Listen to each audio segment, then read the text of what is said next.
Umwanya w'ibisakuzo. Soma. Ibisakuzo ni umukino wo mu magambo, ibibazo n'ibisubizo bihimbaza abakuru n'abato kandi birimo ubuhanga. Nk'uko amateka y'ubuvanganzo nyarwanda bigaragaza, ibisakuzo nabyo byagiraga abahimbyi b'inzobere muri byo. Bahoraga bacukumbura ijoro n'umunsi kugira ngo barusheho kunoza no gukungahaza uwo mukino. Nk'uko mubizi Dembe TV ni ishakiro ry'amakuru atandukanye, ibisigisigi by'umuco, imigenzo n'imiziririzo nyarwanda. Muri aho ariko sakwe nagutera icyambuka amazi kitagera amaguru. Ijwi nagutera icyo utazi utabonye. Ubuto bwa so na nyoko. Sakwe hagarara hakuno mpagarare hakurya turatabeza. Amenyo. Sakwe hakurya umukoki hakuno umukoki. Ikibuno. Sakwe mpagaze mu ishyamba riri mu mwezi. Ibarizo. Sakwe ngeze mu ishyamba rirahubangana. Inzara y'umusore. Sakwe nshinze umwenda sakara. Icyobo. Sakwe nyirabakangaza ngo mutahe. Imbeho ku rugi. Sakwe inka yanjye nyikama igaramye. Umuvure. Sakwe twavamo umwe ntitwarya. Ishyiga. Sakwe mpagaze mu mpinga penera bepfo. Umubagazi. Sakwe mutamira byina mu ntabire. Imbwa mu masinde. Sakwe uwagaca yaba ari umugabo. Kubuza umuryi kurya. Sakwe ngeze mu rutoki abasirikare baramfata. Ibishokoro. Sakwe nkubise urushyi rurumira. Ibara ry'inka. Sakwe hakurya urwererane hakuno urwererane.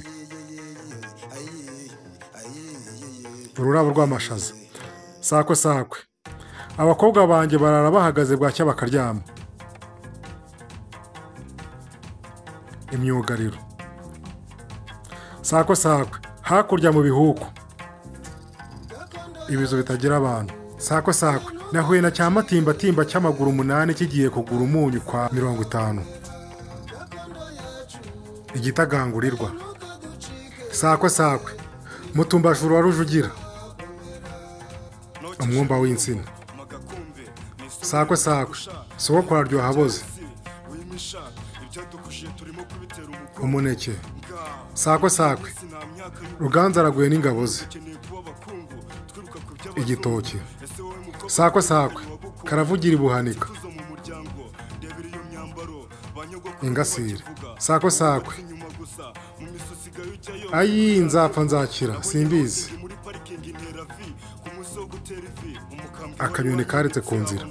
Sakwe inka yanjye nyizirika ku nzira uyinyuzeho wese akayishitura.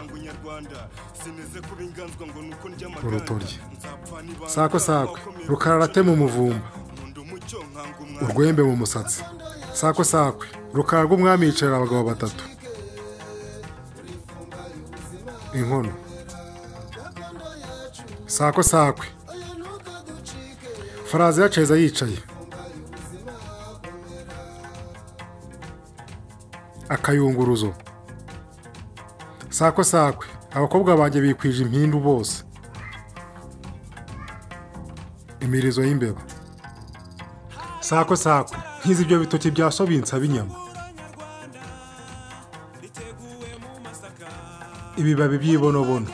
Sakwe mpiritsindo bigwira hose. Amagambo yo ku rurembo. Sakwe hagaze mu gahinga myarira bepfo. Imvura. Sakwe icyo nsasirane kiryana. Ikawa.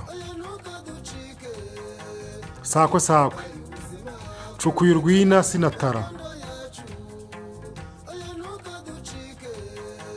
Igihandure. sakwe sakwe havuyemo umwe ntitwabimenye. Ubwatsi busakaye inzu. Sakwe sakwe nagutera ruganwa iganira n'abantu.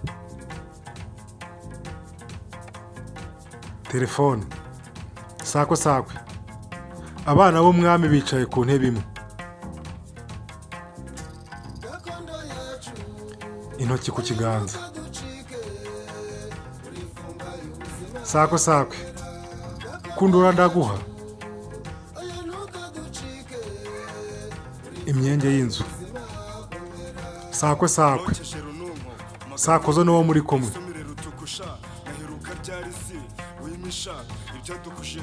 Ururimi rwawe. Sakwe sakwe ndikagufi nahina so. Icyanzu. Sakwe sakwe akakariza so. Akanyarira jisho. Sakwe sakwe karatemba shyashya. Amazi ku iteke.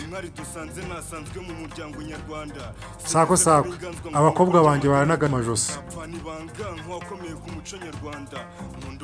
Urugoyi rw'ibishyimbo. Sakwe sakwe hari agati utakurira. Umunyereri. Sakwe sakwe hakurya du hakuno du. Ibiradiyo biteganye. Sakwe sakwe kamanutse kibarangura no hasi kati kaba nzasubiraho ndakambura data. Akababi k'umuvumu. Sakwe sakwe zenguruka duhure. Umukandara.